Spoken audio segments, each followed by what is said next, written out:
Dr. Juhi Jha at juhi@such.org.in. The Earth is sending distress signals.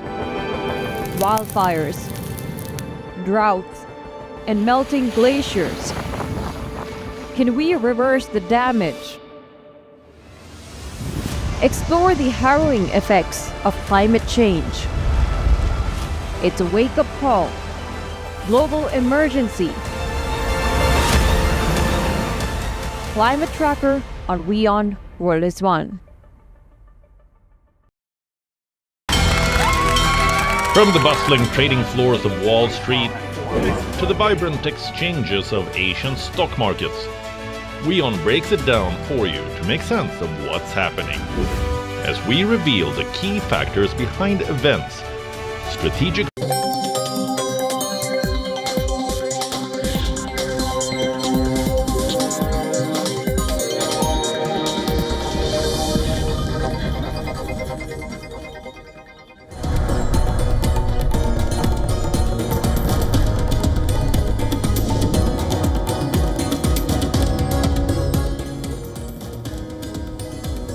A very good morning and welcome. You're watching World DNA. Here's a quick look at all the headlines that we're tracking for you this morning. The Pentagon claims US strikes on Iran set the country's nuclear program back by up to 2 years. Latest intelligence assessment backs claims of Donald Trump's claim of total obliteration of Iranian sites.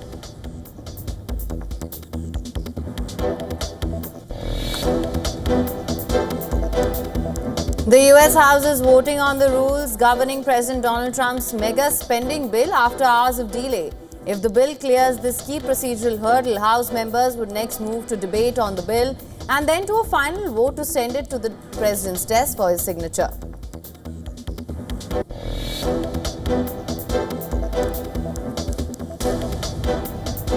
Narendra Modi, Prime Minister Modi calls terrorism enemy of humanity. Thanks Ghana for cooperation in India's fight against terrorism. Vows to strengthen cooperation to counter the menace.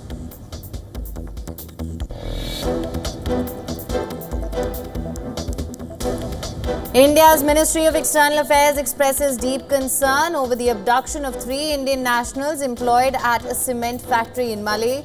The Indian nationals were taken hostage during an attack by an Al-Qaeda-linked group.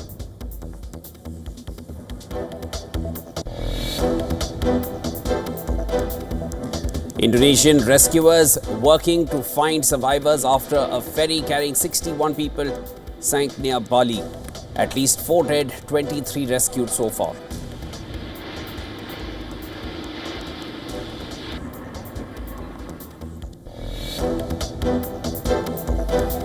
A fire broke out near the Govindarajaswamy temple in India's temple town of Tirupati.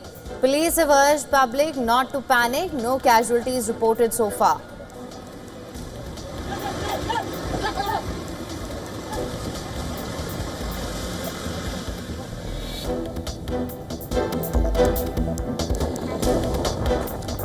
Greek firefighters continue to battle a blaze raging on the popular vacation destination of Crete. The fire has burnt forest land, threatened homes and prompted evacuation of residents and tourists alike.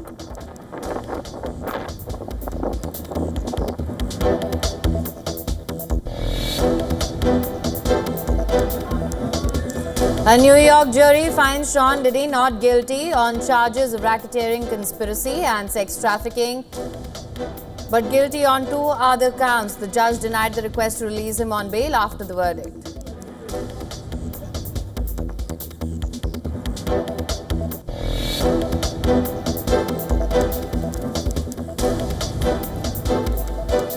Donald Trump says the US has struck a new trade deal with Vietnam, imposing a 20% tariff on its imports and cracking down on Chinese transshipping.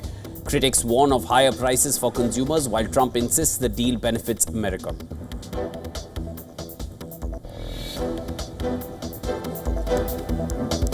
USA have reached their first Gold Cup final since 2021. Diego Luna scored twice in 15 minutes to help beat Guatemala 2-1.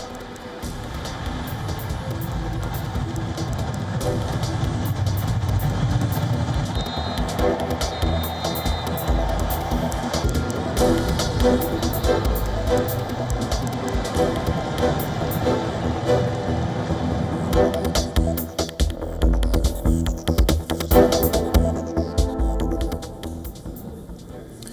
Pentagon has claimed that US strikes on Iranian nuclear sites set the country's nuclear program back by up to 2 years.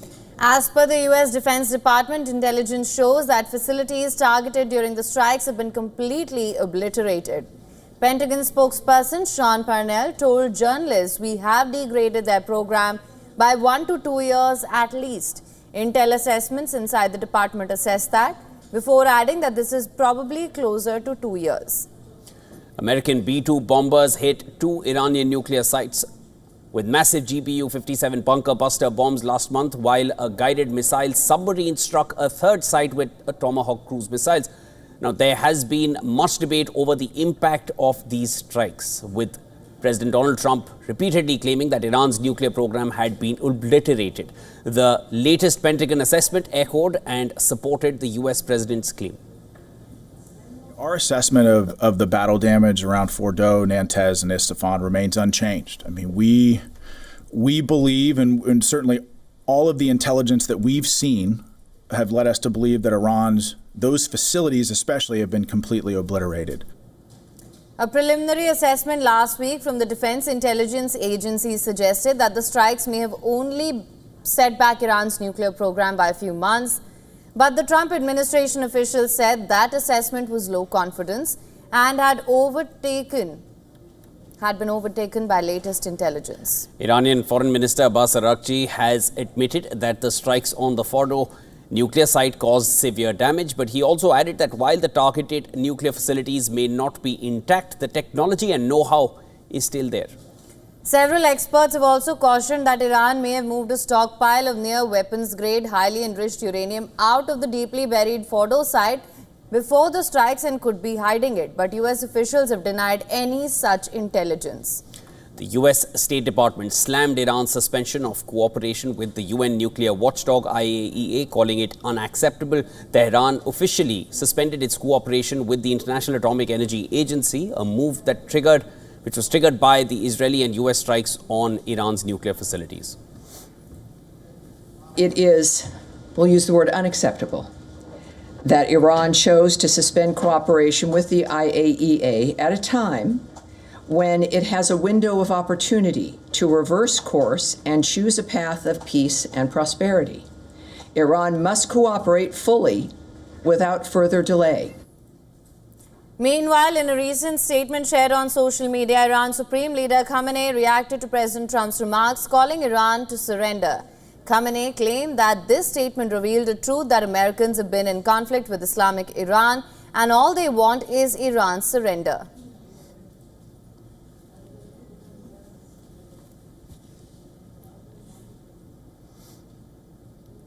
And Israeli Prime Minister Benjamin Netanyahu has vowed to eradicate Hamas, even as the Palestinian militant group said that it is discussing new proposals from mediators for a ceasefire in Gaza. Now, the Israeli Prime Minister is yet to comment on US President Donald Trump's claim that Israel has backed a plan for a 60-day truce in its offensive against Hamas. But a week ahead of his talks scheduled with Trump in Washington, he vowed to destroy Hamas down to their very foundation and secure the release of the remaining hostages held in Gaza, rejecting claims that the two objectives are mutually exclusive. I'm telling you, there will be no Hamas, no Hamastan. We're not going back on that. It's over. We will free all our hostages and we will eliminate Hamas. It will be no more. Furthermore, Israeli Foreign Minister Gideon Saar has said that his country is serious about reaching a deal with Hamas to end the war in Gaza and return the hostages held there to Israel. Hamas still holds 50 of our hostages in crew captivity.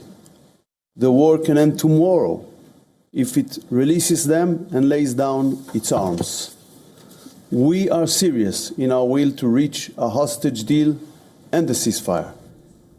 Out of 251 hostages seized by Palestinian militants in October 2023, 49 are still held in Gaza, including 27 the Israeli military says are dead. On the other hand, Hamas has said that it is conducting national consultations to discuss the proposals submitted in negotiations mediated by Qatar and Egypt. The Palestinian militant group emphasized that it aims to reach an agreement guaranteeing the withdrawal of Israeli forces from Gaza and providing urgent aid to its people in the Strip. Meanwhile, the Israeli army claimed that Hamas fired 2 rockets from Gaza into southern Israel on Wednesday, both of which were intercepted by the military.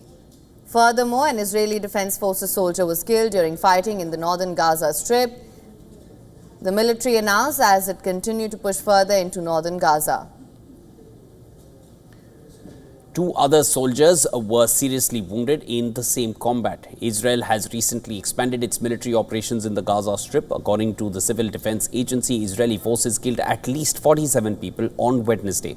Meanwhile, cabinet ministers in Prime Minister Netanyahu's Likud party called for Israel to annex the Israeli-occupied West Bank before the Knesset recesses at the end of the month. The petition was signed by 15 cabinet ministers and Amir Ohana, Speaker of the Knesset, Israel's parliament. In occupied West Bank's Tulkarem camp, residents scrambled to gather their belongings as the Israeli army prepared to demolish 105 homes after issuing a short notice eviction order.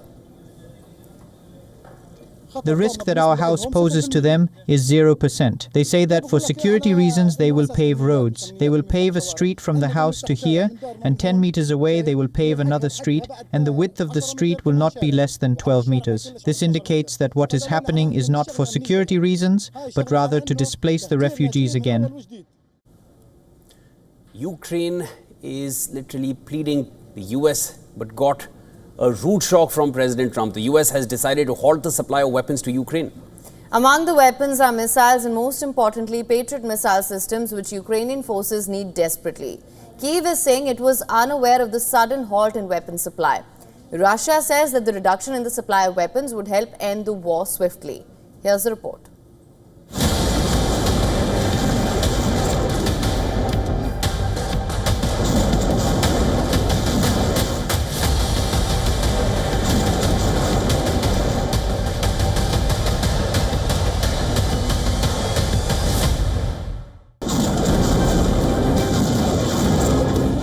The skies over Ukraine, already scarred by relentless Russian assault, now loom even darker.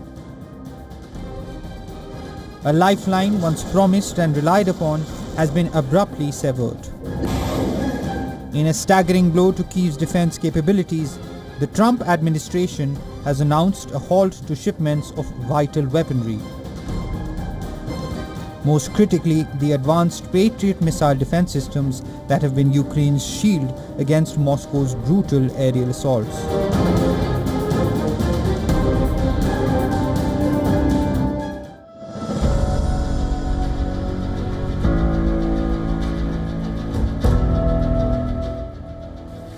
These are the latest images showing the carnage in Ukraine. Kharkiv is the latest to bear the brunt of Moscow's fury. The northeastern city was struck by a swarm of deadly drones.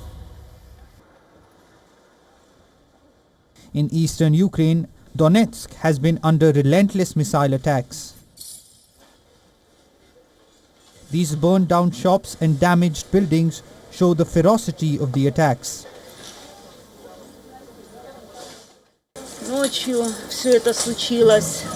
The shop came under enemy attack. It all happened during the night. We found out from social media that our trade site was on fire. We arrived at the scene at midnight. It was still burning. Everything was filled with smoke. The Russian forces have been making rapid advances on the battlefield. Moscow has taken full control of Ukraine's eastern Luhansk region. It is the first Ukrainian region to fall fully under the established control of Russian forces since Russia annexed Crimea in 2014. At such a critical moment, the decision to halt weapon shipments by US leaves Ukraine in a precarious position.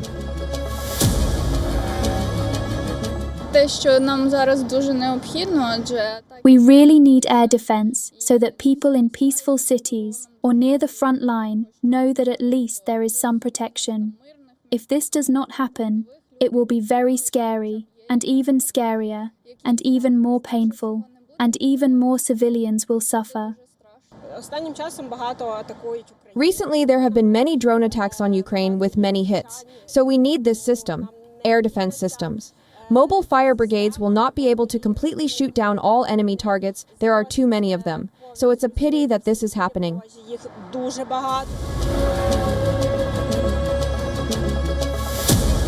It's not just Patriots. Reports reveal precision artillery and Hellfire missiles are among the items being held back. These weapons were previously promised to Ukraine under the Biden administration.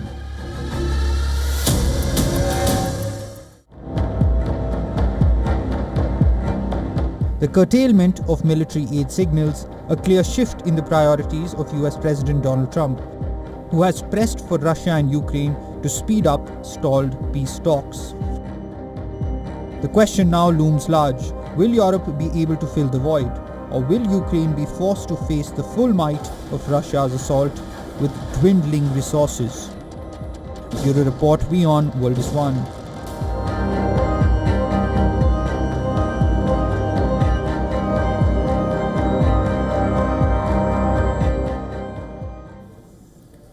Now, the US House of Representatives currently voting on the rule governing President Donald Trump's signature tax and spending bill. The vote is taking place after a long delay as a group of Republican rebels threatened to torpedo the centerpiece of the US president's domestic agenda. If the bill clears this key procedural hurdle where it is now, House members would next move to debate on the bill and then to a final vote to send it to the president's desk for his signature. Speaker Mike Johnson pressed ahead with the vote after 7 hours of a stalemate. Johnson had earlier delayed a series of afternoon procedural votes for hours after some Republican members signaled that they will block Trump's agenda on the floor. Johnson expressed hope but said that he can't make everyone happy. We are working through everybody's issues and making sure that we can secure this vote.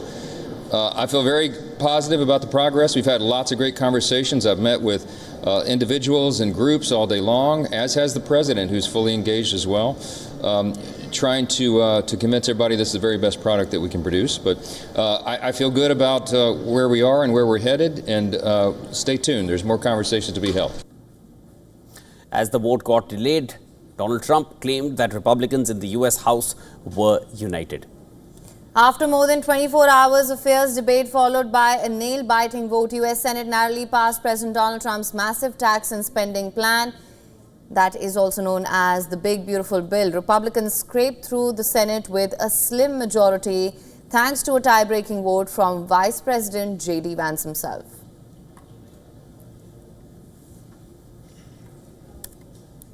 For more on this, our correspondent Susan Tehrani has sent us this report. Listen to this. House Republicans have been working to rally support for President Donald Trump's sweeping domestic policy bill, often called the One Big Beautiful Bill. Now, the legislation includes tax cuts as well as funding increases for immigration enforcement and changes to Medicaid. While fiscal conservatives are pushing for more spending cuts, moderates are concerned about the impact this bill will have on social safety nets. Given Republicans' slim majority, any few defectors could ultimately tank the bill. And that's why President Trump, along with other Republican leaders, have applied strong pressure to keep lawmakers in line. And already some of the critics have started signaling that they may back the measure. Democrats, on the other hand, they're united in their opposition, saying the bill favors tax cuts for the wealthy in the expense of lower income Americans. The bill passed the Senate after marathon debates, and any changes made in the House could delay it getting to President Donald Trump's desk by July 4th. Susan Tehrani reporting from New York for WION World is One. And a major political storm is brewing in the United Kingdom. Prime Minister Keir Starmer is bracing for one blow after another. The rebels within Labour Party have pushed Starmer on the back foot on his key welfare reform legislation. Now, despite Prime Minister Starmer's insistence on this bill being good for everyone, it became an uphill task getting it through the House of Commons. The reform did eventually pass it with 335 votes to 260. But what stands out is the fact that 40 rebel Labour MPs defied the party line and voted against it. The Labour MPs were seemingly angered by proposals to change the eligibility criteria of the country's main disability benefit and to reduce health-related support received by those on low incomes. To register the win in the parliament, Starmer had to take a series of U-turns on the provisions of the bill. The government had to water down the bill significantly till the 11th hour, fearing a humiliating defeat. The government said that it would halt change in personal independence payment rules. The government is now facing a staggering £5 billion gap in its spending plans, and in an emotional moment inside the House of Commons, Chancellor Rachel Reeves, who has been at the centre of these economic reforms, was seen fighting back tears during the debate. During the Prime Minister's question hour, Keir Starmer refused several times to guarantee Rachel Reeves would remain Chancellor until the next general election. Now, earlier in the day, 10 Downing Street had confirmed that Rachel Reeves has the full backing of Prime Minister Starmer. Drama in the House of Commons and last-minute U-turns on key provisions in the middle of parliamentary debate has put Starmer in a weak position before the upcoming election. This at a time when polls are showing Labour Party is falling behind not just the Reform UK but also Liberal Democrats and the Greens.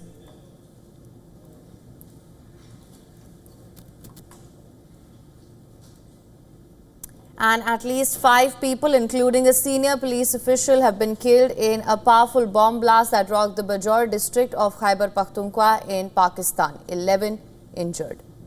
Now, those killed in the blast include Assistant Commissioner Faisal Ismail and Tehsildar Abdul Wakil of Naugai Tehsil. Sources suggest the bomb attack was aimed to kill the Assistant Commissioner of Police, and security forces quickly sealed off the area and launched a search operation as investigators worked to determine the exact nature of the explosion. Hospitals across Bajaur have declared an emergency with rescue teams and medical staff working around the clock to treat the injured.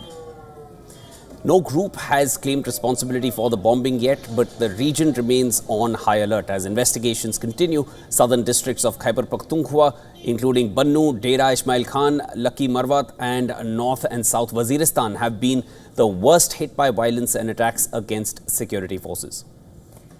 Pakistan Army is facing nearly daily attacks in Balochistan and Khyber Pakhtunkhwa. Last month, at least 16 Pakistani soldiers were killed in a suicide bomb and left more than 24 people injured in Khyber Pakhtunkhwa province. On the 4th of March, suicide bombing at Pakistan military in Khyber Pakhtunkhwa region killed 13 civilians and 5 soldiers.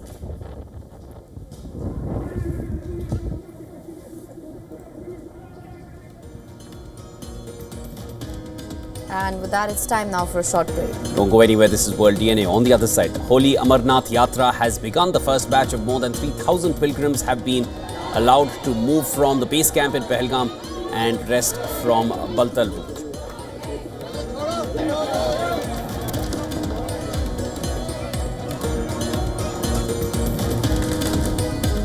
The Dalai Lama announced that he would have a successor to carry forward his legacy, but it will be outside the control of China and his own trust.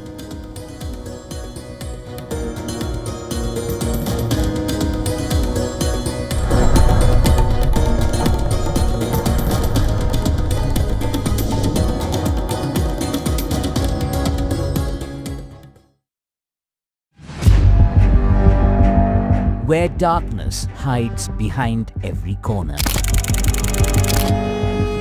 Where the truth is stranger than fiction.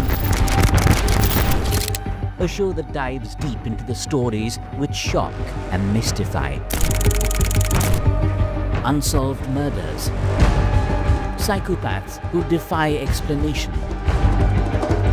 International war crimes. And millions swindled in financial fraud. The victims, the accused, and the sinister plot. Prime Crime is your front row seat to darkness.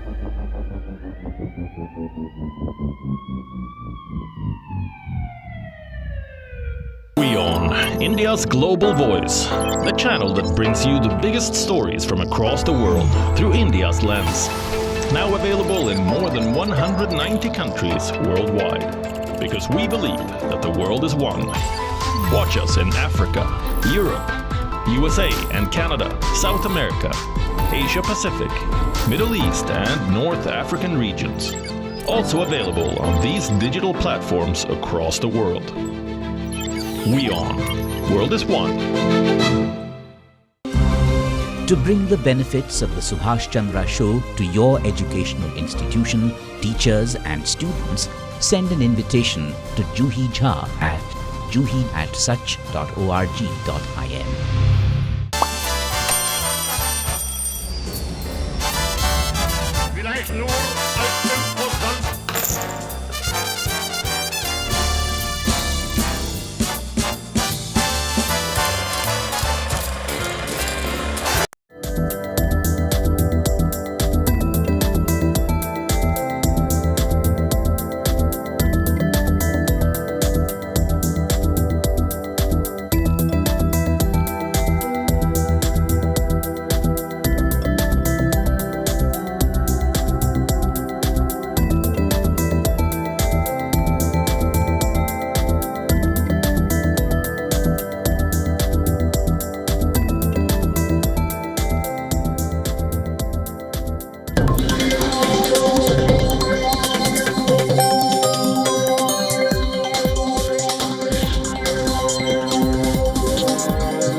Welcome back, viewers. You're watching World DNA with him. I'm Shivan. Let's start with the headlines.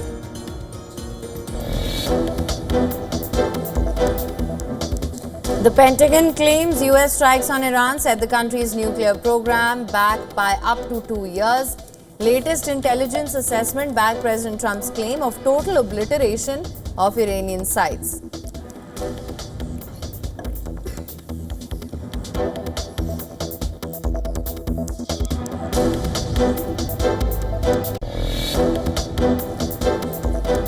The US House is voting on the rule governing President Donald Trump's mega spending bill after hours of delay. If the bill clears this key procedural hurdle, House members would next move to debate on the bill and then to a final vote to send it to the President's desk for his signature.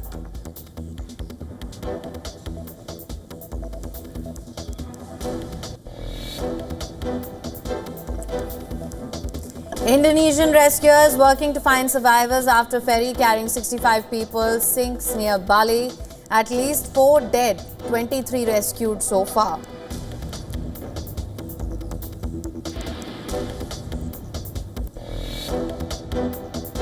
हम एक मत है कि आतंकवाद मानवता का दुश्मन है.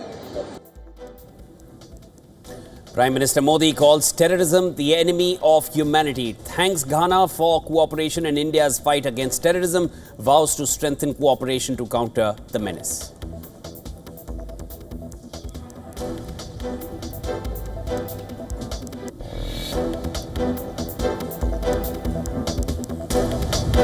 India's Ministry of External Affairs expresses deep concern over the abduction of 3 Indian nationals employed at a cement factory in Malé. The Indian nationals were taken hostage during an attack by an Al-Qaeda-linked terror group.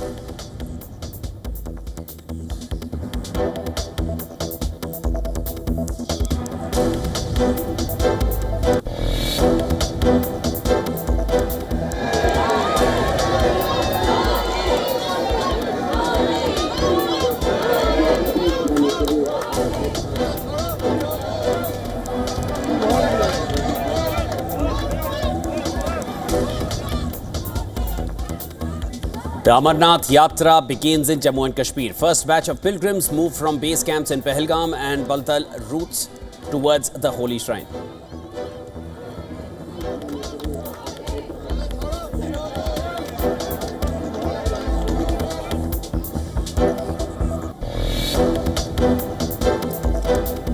A New York jury finds Sean Diddy not guilty on charges of racketeering conspiracy and sex trafficking, but guilty on 2 other counts. The judge denied the request to release him on bail after the verdict.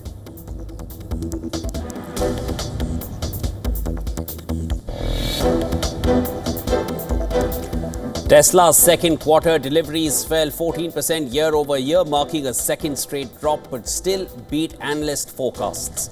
Despite slowing sales, shares rose as investors see signs of stabilization.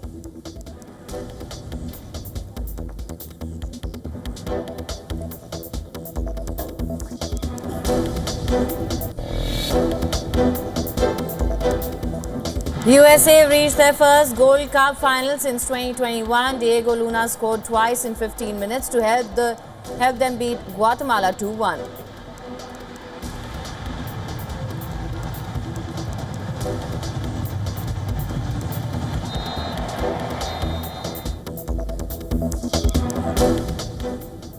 The Amarnath Yatra has begun in Jammu and Kashmir.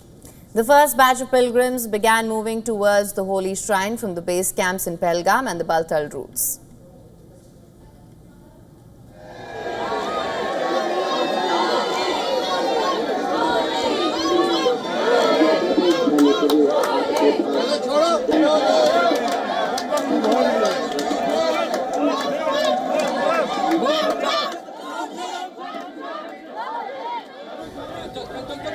Pilgrims began their trek towards the holy cave of Sri Amarnath Baba. More than 3,000 pilgrims are walking from the Pahalgam base alone, chanting slogans, Har Har Mahadev, Bam Bam Bhole, for the darshan of Baba Barfani. मेरी पहली यात्रा मैं मतलब बहुत खुश हूँ बाबा के धाम पे जाने के लिए। अपने आप को सौभाग्यशाली मानता हूँ और कि हम आज पहले दिन 3 जुलाई की यात्रा शुरू हो रही है, हम पहले दिन ही यात्रा करने बाबा का दर्शन करने जा रहे हैं और हम शुरू से मान के चल रहे थे, शुरू से हमने तय कर लिया था कि हम इस वर्ष पहले जत्थे के पहले दिन ही यात्रा के जाएंगे और पिछले ये मेरा तीसरा यात्रा है बाबा जी का और बहुत अच्छा प्रशासन की व्यवस्था है, यहाँ के लोकल लोग बहुत अच्छा सहयोग किए हैं। मैं अपने आप को बहुत सौभाग्यशाली समझता हूँ सर कि पहले जत्थे मेरे को मौका मिला।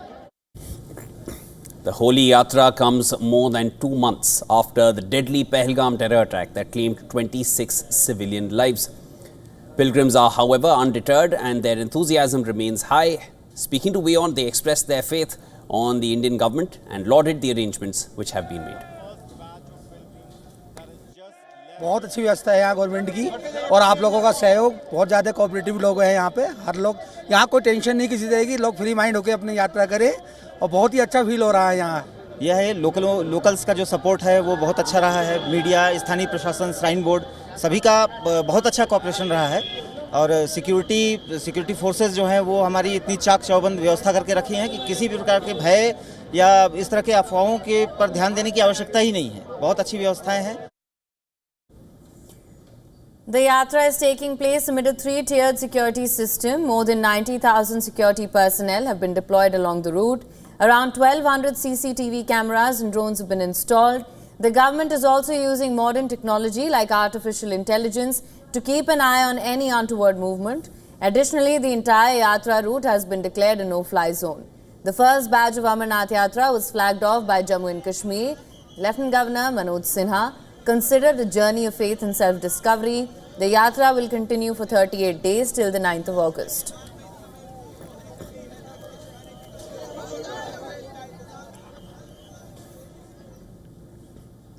All right, for more on this, our special correspondent Idris Lone is now joining us live on the broadcast. Idris, you're right there.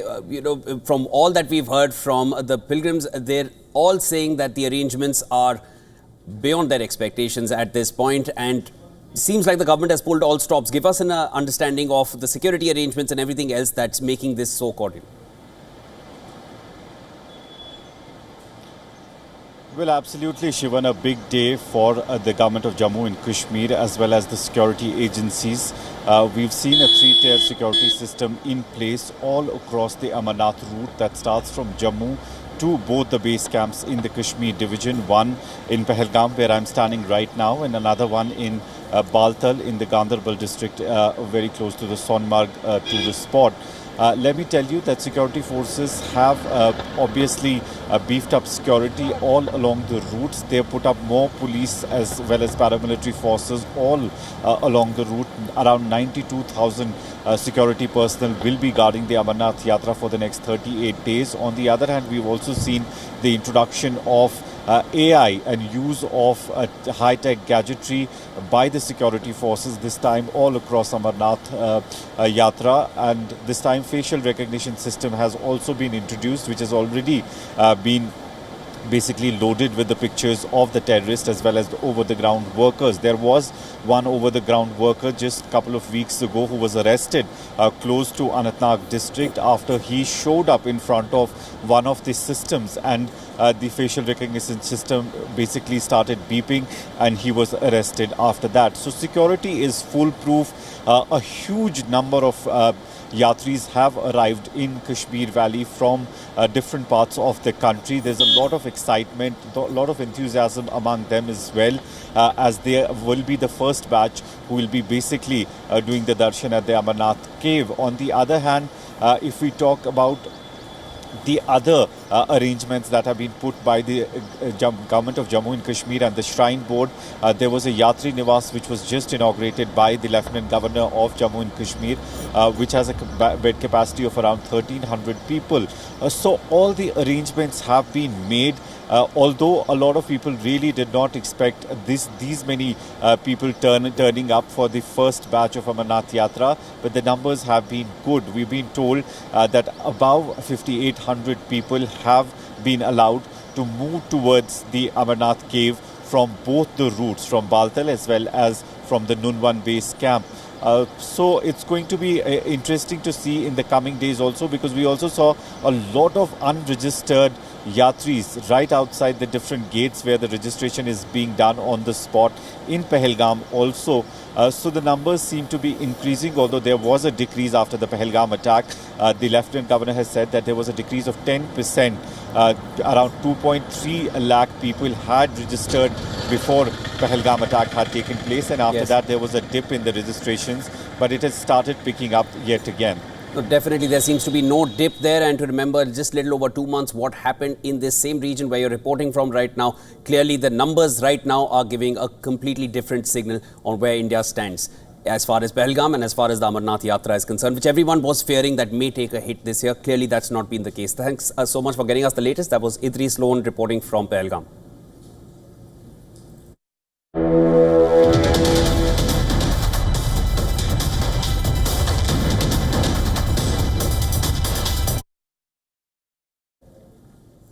The Indian Prime Minister Narendra Modi said India and Ghana are in complete agreement that terrorism is an enemy of humanity, and thanked Ghana for its cooperation in India's fight against terrorism. हम एक मत है कि आतंकवाद मानवता का दुश्मन है। आतंकवाद के खिलाफ हमारी लड़ाई में सहयोग के लिए हम गाना का आभार प्रकट करते हैं। इस संदर्भ में हमने काउंटर टेररिज्म में आपसी सहयोग को और मजबूत करने का निर्णय किया है। यूएन रिफॉर्म्स को लेकर हमारा दृष्टिकोण एक जैसा है। This following delegation level talks with Ghanaian President John Mahama in Accra, which led to the signing of 4 memorandums of understanding, including to strengthen bilateral cooperation in key areas such as culture, health, standardization and institutional dialogue. Now, according to the official press release, the two leaders discussed ways to expand cooperation in key areas, including trade and investment, agriculture, capacity building technology. They welcomed the growing bilateral trade and Indian investments in Ghana. Prime Minister Modi described his talks with President Mahama as extremely fruitful. In a post on social media, he underlined that cooperation in fintech, skill development, healthcare and other such sectors were also deliberated upon. Moreover, he thanked the Ghanaian government for conferring him with the Officer of the Order of the Star of Ghana, the nation's highest state honour. Prime Minister Modi dedicated the honour to the bright future of the youth, their aspirations, the cultural diversity and the historical ties between India and Ghana. He also assured that India will stand with the people of Ghana and continue to contribute as a trusted friend and development partner.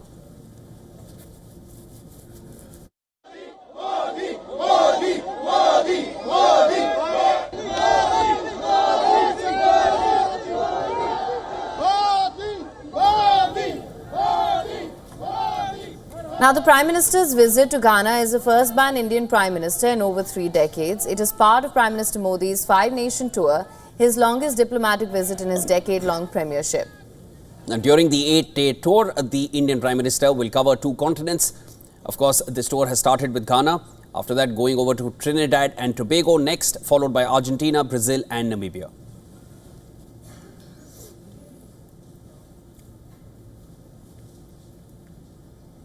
And after that, Dalai Lama announced that he would have a successor to carry forward his legacy. There are clear signals of China determined to get its own say.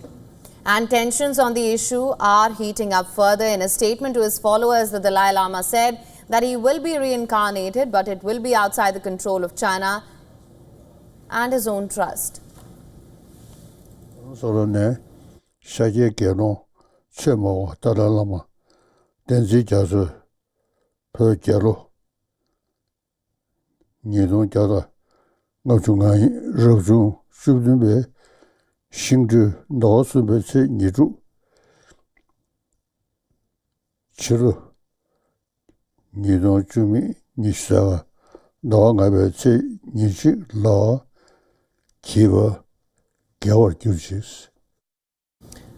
This completely undercuts Beijing's assertion that the Chinese government must approve any successor.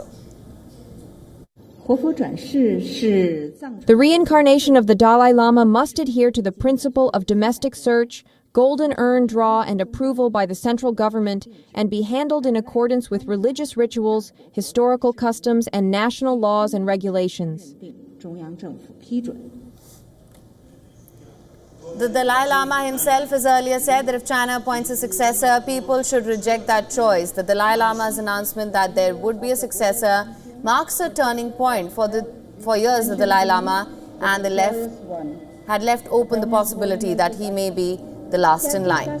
The successor battle has deepened an already tense standoff. While Beijing labels the Dalai Lama a separatist, the United States has repeatedly stated that only the Tibetan community can decide who their spiritual leader will be. A senior Tibetan official has clarified that the current Dalai Lama, who turns 90 in a few days, is in good health and has not yet given written instructions on his succession, and that there are no rules set on the nationality of the successor. There is no traditional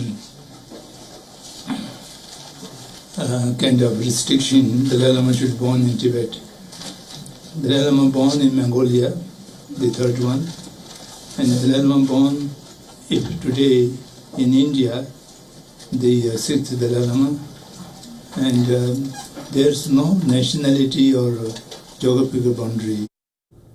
And this comes as thousands of people have gathered for the Dalai Lama's 90th birthday in Himachal Pradesh's Dharamshala. Hollywood actor Richard Gere joined the celebrations while the Dalai Lama's birthday is on 6th of July. The celebrations began on the 30th of June. The gathering has attracted spiritual leaders, dignitaries and well-wishers from all across the world, including popular actors.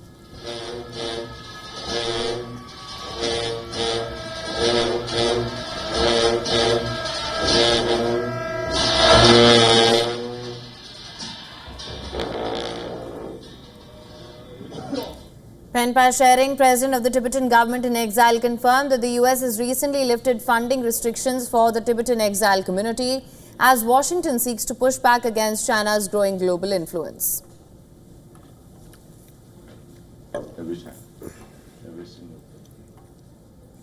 Now, there is a quake storm in southern Japan. More than 900 earthquakes in just 2 weeks, and they're still not stopping. Well, the remote Tokara Island chain has been shaken non-stop since the 21st of June. The latest, a 5.5 magnitude quake, hit on Wednesday afternoon, triggering an emergency press briefing by Japan's weather agency. Officials say they don't know when this will end, and for residents, that uncertainty is the scariest part. One resident said it feels like it's always shaking and it's very scary to even fall asleep. Others say they're considering evacuation, especially for their children. These islands, located south of Kyushu Island, are home to just 700 people, but 7 out of 12 islands are inhabited. A similar episode unfolded in September 2023, but this time the activity is far more intense. Japan sits on the Pacific Ring of Fire, a global hotspot for seismic activity. On average, Japan faces 1,500 earthquakes every year, accounting for 18% of the world's total. Earlier this year, nearly 600 people died when a powerful quake struck the Noto Peninsula on New Year's Day. Now with 900 quakes and counting, Tokara residents are living in fear, waiting for the shaking to stop.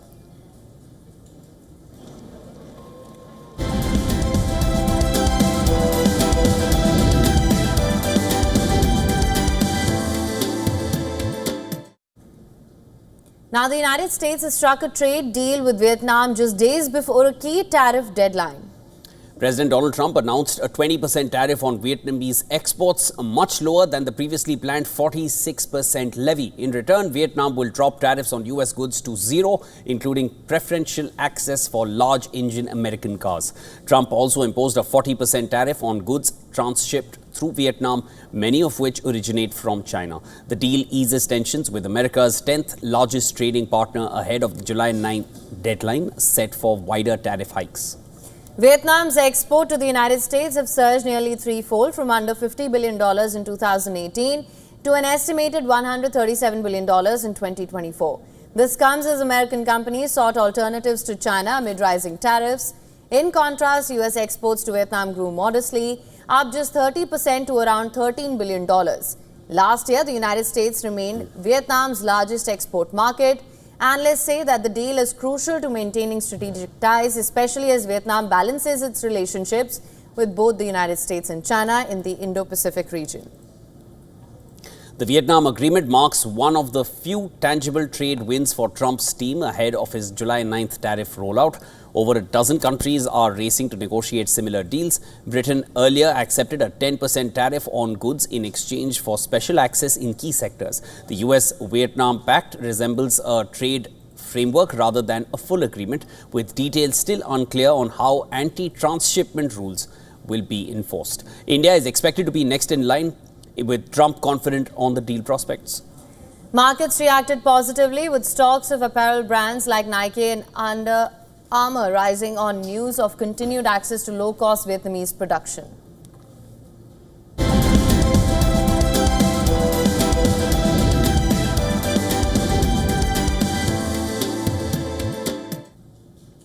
And seeds may be falling left, right and centre at Wimbledon, but not world number one Aryna Sabalenka. The top seed fought past Czech player Marie Buskova to reach the third round. A total of 8 top 10 players across the men's and women's singles draws have already exited Wimbledon. But Sabalenka was determined not to join that list. She was pushed hard by Buskova on centre court after a Czech opponent matched her fire with fire in a bruising encounter. But she eventually had too much in her locker for her 48th ranked opponent. Sabalenka fired an impressive 41 winners on her way to a 7-6, 6-4 win in a match that lasted an hour and 35 minutes. Although Sabalenka is a 3-time Grand Slam champion, but the 27-year-old has never been beyond the Wimbledon semi-finals, and she has suffered agonizing 3-set defeats in this year's Australian Open and French Open finals. Sabalenka also spoke about men's number 3 Alexander Zverev's recent struggles with mental health. Zverev, after his early exit from Wimbledon, said that he felt alone and empty, not just on court but in life. Zverev's frank admission sparked concerns about his welfare. Sabalenka has urged Alexander Zverev to talk to his family about his mental health issues before they destroy him. Here's exactly what she said. It's really important to talk openly about whatever you're dealing with, because if you're going to keep it inside, it's just going to destroy you. The moment you start talking about your problems, you kind of start realizing a lot of things. Like me, with my team, we always talk a lot. We can talk about whatever. I know they're not going to judge me. They're not going to blame me. They're just going to accept it, and we are just going to work through, quote unquote.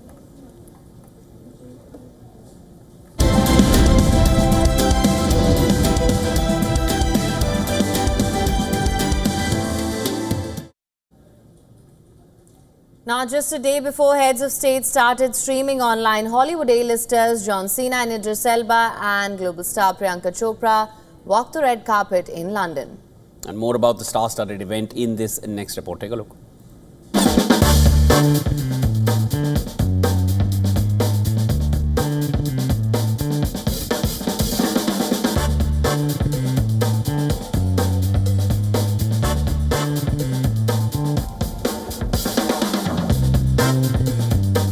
writing is so good, you can read the personality traits that they give Will Derringer.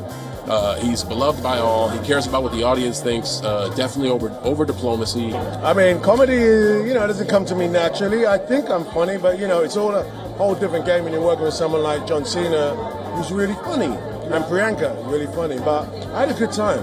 I had a good time flexing my wings in the comedy.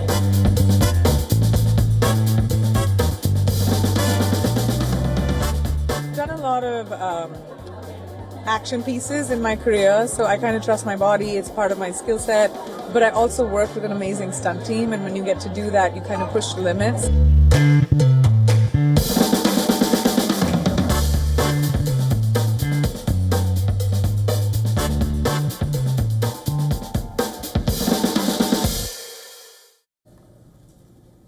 And with that, we call it a wrap on this edition of World DNA. We'll take a quick break now. News and updates continue on the other side. Stay with us.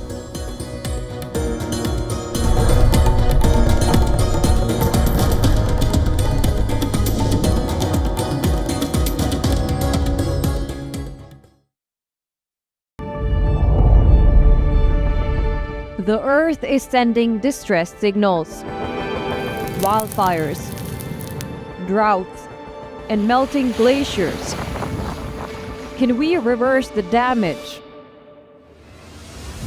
Explore the harrowing effects of climate change. It's a wake-up call.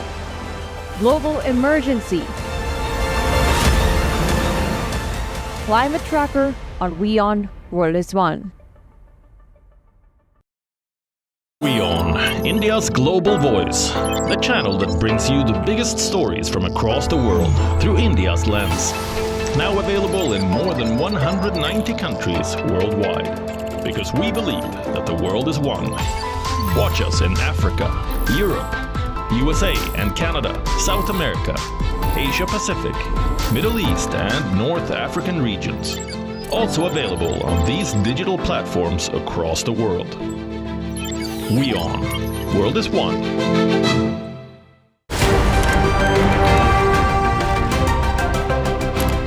Ready to dive into your daily dose of news? Bringing you what's trending in the West and all that's setting trends in the East. And all of this served up with a side of insightful banter. We don't just bring you the latest stories. We bring you your talking points for the day.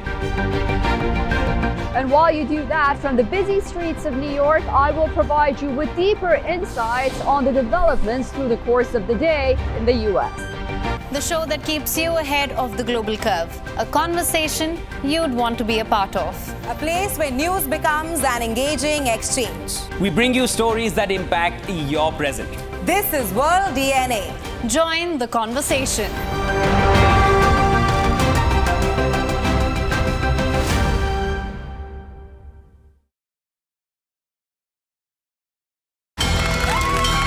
From the bustling trading floors of Wall Street to the vibrant exchanges of Asian stock markets, WION breaks it down for you to make sense of what's happening.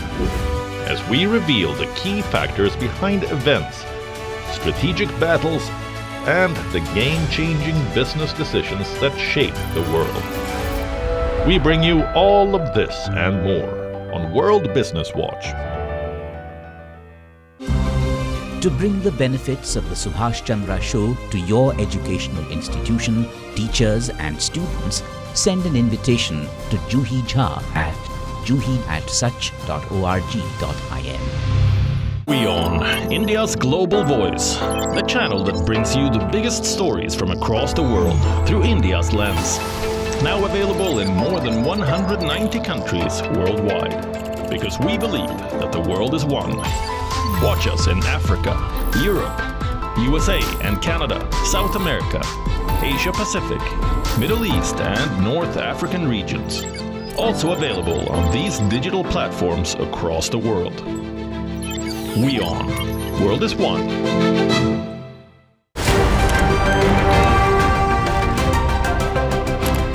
Ready to dive into your daily dose of news? Bringing you what's trending in the West and all that's setting trends in the East. And all of this served up with a side of insightful banter. We don't just bring you the latest stories. we bring you your talking points for the day. And while you do that, from the busy streets of New York, I will provide you with deeper insights on the developments through the course of the day in the U.S. The show that keeps you ahead of the global curve. A conversation you'd want to be a part of. A place where news becomes an engaging exchange. We bring you stories that impact your present. This is World DNA. Join the conversation.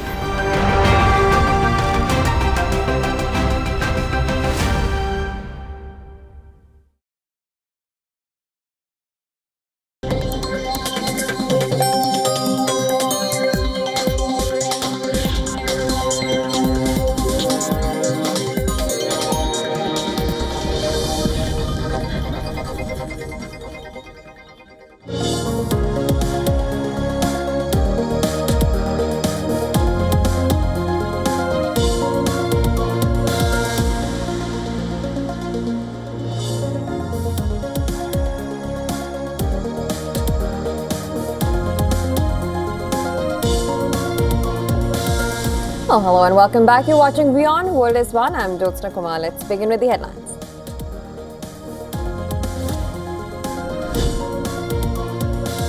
Silence King. The U.S. House is voting on the rule governing President Donald Trump's mega bill after hours of delay. If the bill clears this key procedural hurdle, House members will next move to debate on the bill and then to a final vote to send it to the president's desk for a signature.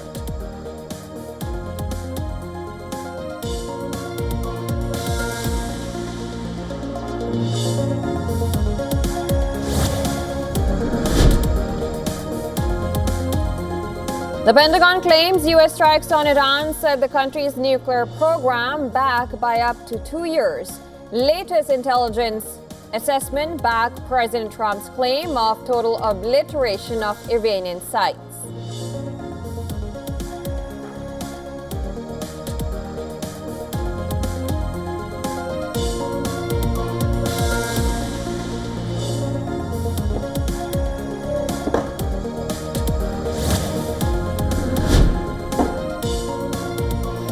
Silence King will swear in a new cabinet today. Former defense chief said to be appointed acting prime minister. He will be the third person in a week to take on the role.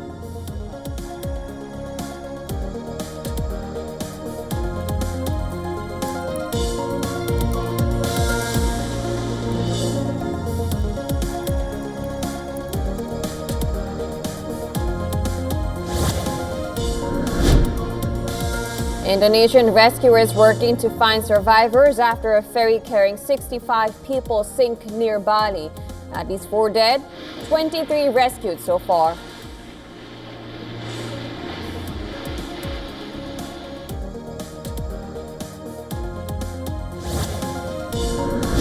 हम एक मत है कि आतंकवाद मानवता का दुश्मन है.